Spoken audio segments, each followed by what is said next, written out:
They found the chamber 3 months into the dig, beneath the Zagros foothills.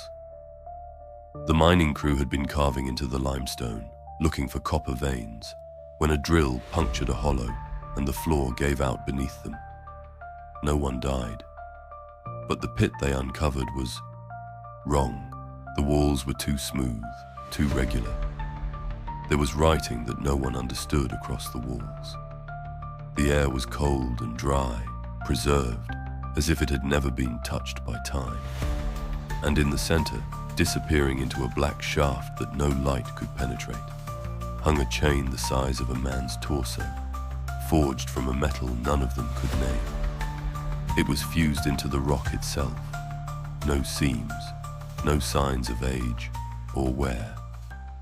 Then the first miner started having dreams. He had woken up screaming, clawing at his arms, saying he was covered in ash and worms. He spoke in a language he didn't know, eyes rolled white, body convulsing like he was seizing and praying at the same time. When he came to, he didn't remember any of it. He quit the next day and refused to speak to anyone on the way out. Others started dreaming too, of wings, eyes, things they couldn't explain. Many quit. The ones that couldn't afford to went mad. The company sealed off the site and called in a team of archaeologists. That's when I came in. At first, the chamber was a marvel. The inscriptions on the walls were fragmented, written in a blend of early Semitic languages, some predating written Hebrew. Warnings mostly, parables perhaps, repetitions of a name, Azazel, and a phrase we translated loosely as, "He is bound in utter darkness until the end of all things." It was the kind of find that made reputations. And the chain. It was made out of something. We didn't know what. Only that it was far too large, its metallurgy too advanced, to have been made in the time of the inscriptions. There were 7 of us on the academic team.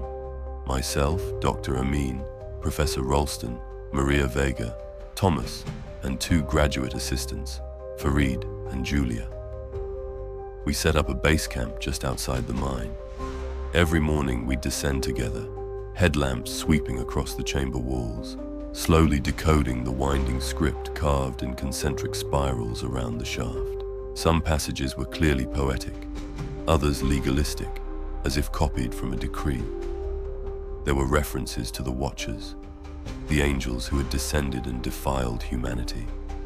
It told of their punishment, beings buried in the dark, chained beneath the earth, beneath the mountains, in a prison sealed. One by one, we started dreaming. My dreams were the worst.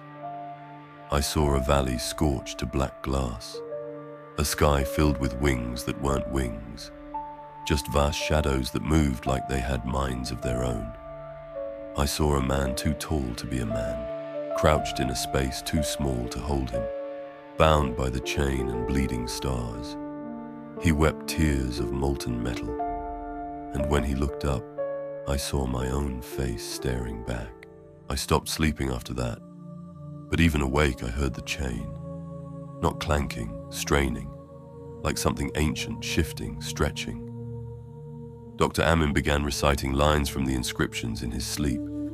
Professor Ralston disappeared for a night and returned with dust caked under his nails and no memory of where he'd gone.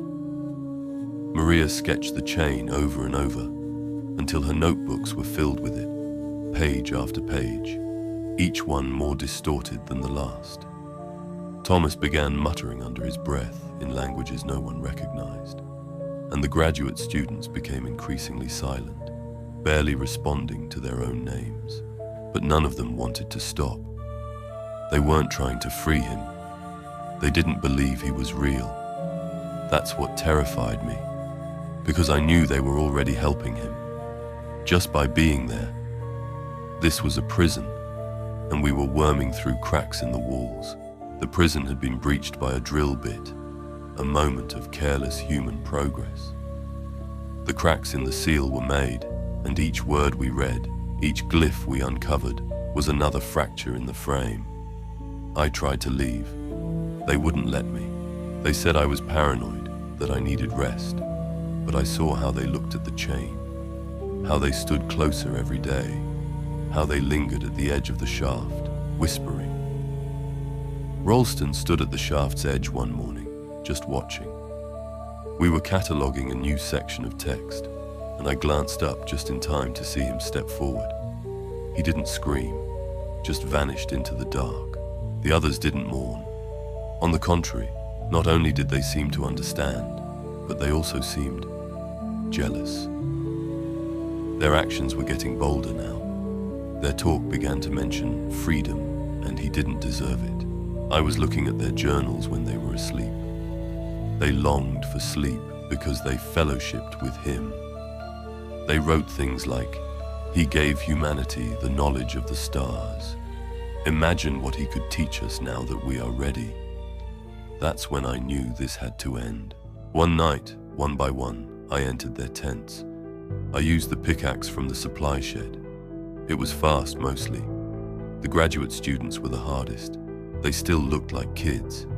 Then, I'm not sure. I don't remember very well. I'm not a killer and I must have had a psychotic break. All I remember is walking back to civilization on blistered feet, through the heat and wind, shaking with every step. I saw him weeping. Except now it was sadness mixed with rage. They found me days later, delirious and raving, sunburned, dehydrated, hysterical. They said I killed them in a fugue. Something brought on by the stress of the work. I couldn't explain. What would I say? That I murdered the world's top scholars to stop a fallen angel from escaping his cell. I tried. What else could I do? It was foolish, I know, but maybe with everything else that happened there, I could instill enough fear in them not to go back. I'm in a psychiatric ward now, though sometimes I wish I had been executed, because I still dream of him, every night, the same as before. He's bound, yes, still bound, but he's not alone anymore. He looks up at me. Sometimes he weeps. I don't know if I'm a murderer or a savior, a madman, or the only sane person in the world, but I do know one thing. No one can go back there again. Not ever.